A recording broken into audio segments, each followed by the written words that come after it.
जलते मरघट का धुआंधार, फिर अंतरतम की ज्वाला से जगती में आग लगा दूं मैं।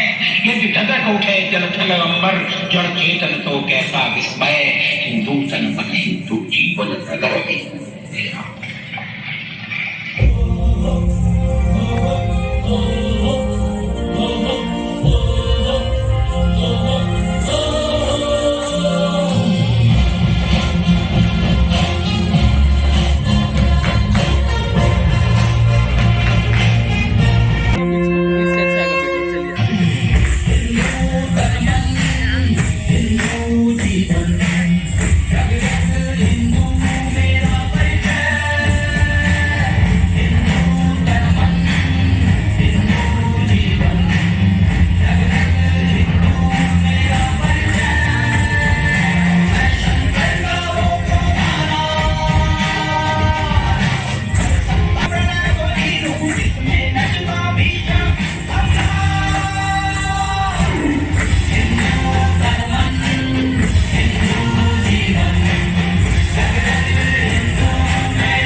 संसार में जब जब धर्म का नाश होता है और अधर्म की वृद्धि होती है, तब तब मैं धर्म के अभ्युत्थान के लिए स्वयं अवतार लेता हूँ।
झंकृत होते हैं। गीता को धर्म अध्यात्म समझाने वाला अमोल काव्य कहा जा सकता है। सभी शास्त्रों का सार यदि कहीं एक साथ मिलता है तो वह केवल गीता ही है।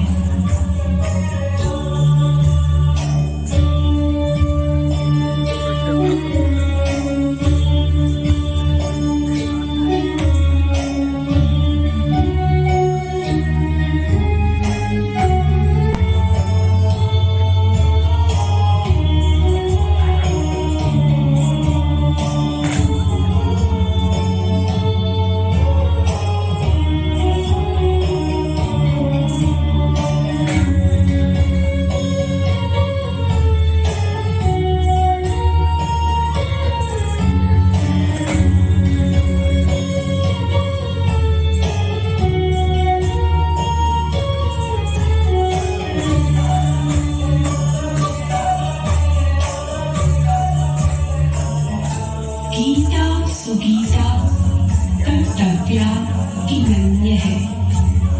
शास्त्र विस्तरे या स्वयं पद्मनाभस्य मुख पद्माद्विनिसृतः।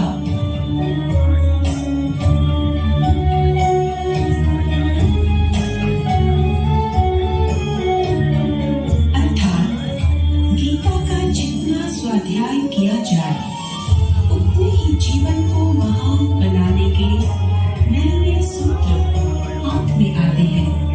मनुष्य को संपूर्ण बनाने के लिए जो भी तत्व आवश्यक है वह सब गीता में है।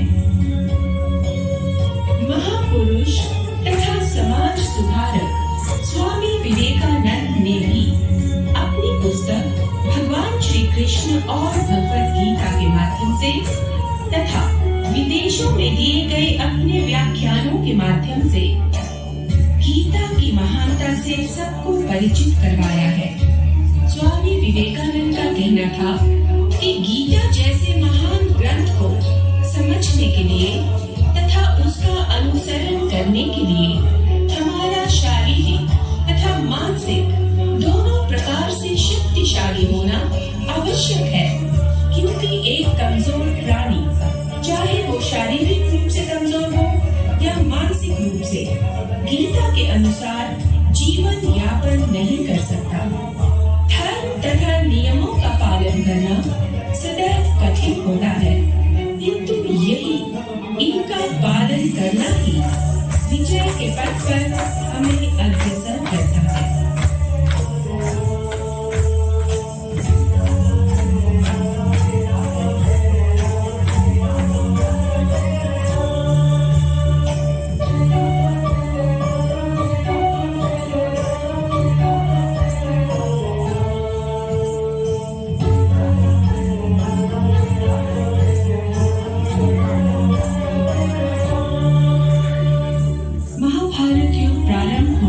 ठीक पहले श्री कृष्ण ने अर्जुन को जो उपदेश दिया वही श्रीमद् भागवत गीता के नाम से प्रसिद्ध है। गीता एकमात्र ऐसा ग्रंथ है जिस पर दुनिया भर की भाषा में सबसे ज्यादा भाष्य, टीका, व्याख्या, टिप्पणी, निबंध, शोध ग्रंथ आदि लिखे गए हैं।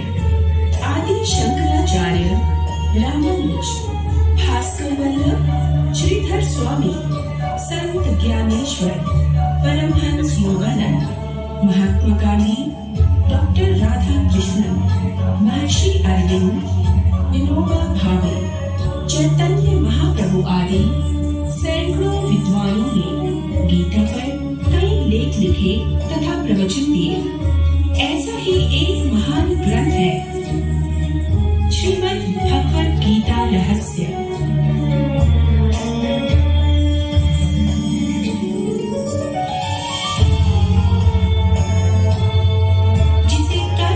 शास्त्र के नाम से भी जाना जाता है और इसके लेखक हैं लोकमान्य बाल गंगाधर तिलक।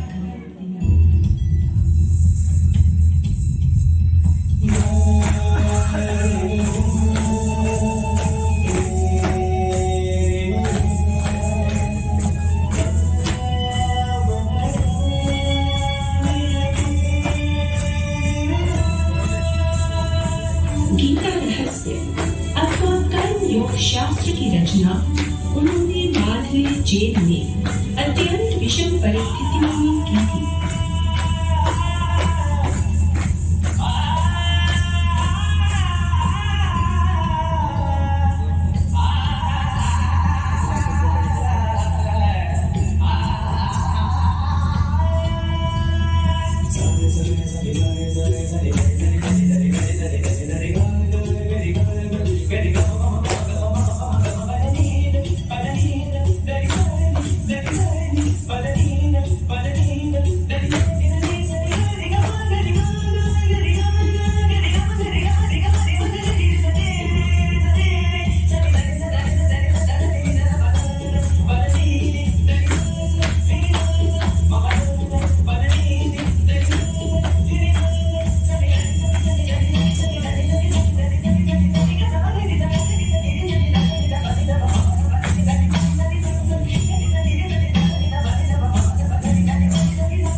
भगवान श्री कृष्ण के निष्काम कर्म योग के विशाल उपवन से जुड़े हुए आध्यात्मिक सत्यों के सुंदर गुणों का एक खजाना है।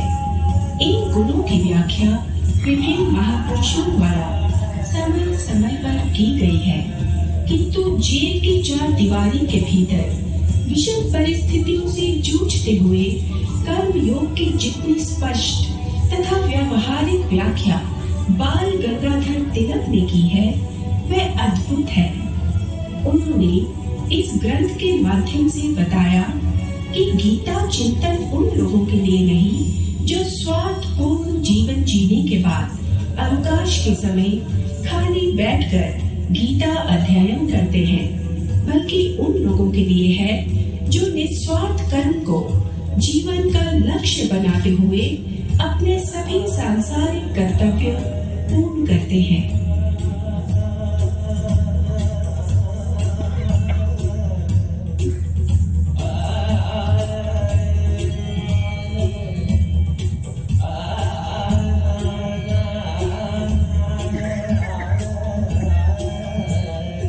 लोकमान्य तिलक स्वयं भी कर्म में विश्वास रखने वाले कर्मठ व्यक्ति थे, जिन्होंने स्वराज्य के लिए अपना पूरा जीवन समर्पित किया।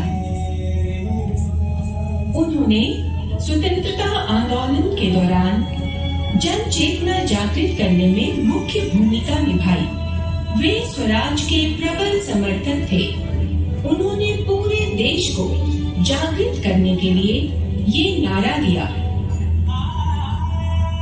स्वराज्य मेरा जन्म सिद्ध अधिकार है और मैं इसे लेकर रहूंगा।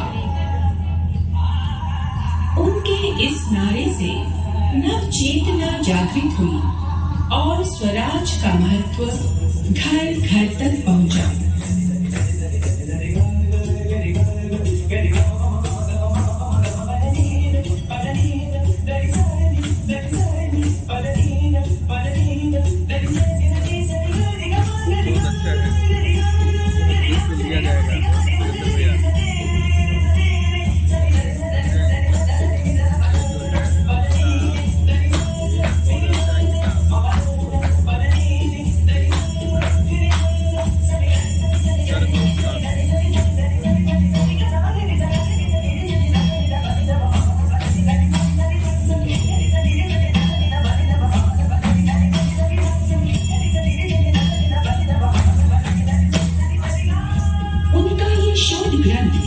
जीवन कार्य से विवशता पूर्वक लिए गए विश्रांति काल में मांडले ने लिखा तो क्या, परंतु लिखा गया एक पेंसिल से।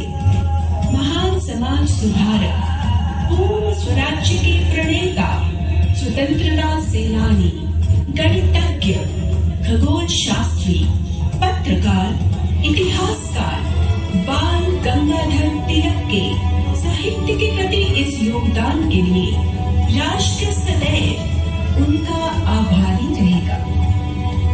400 से अधिक पृष्ठों की ये पुस्तक 4 माह से भी कम समय में लिखी गई थी, इसलिए इसे अपने आप में उल्लेखनीय उपलब्धि माना जाता है।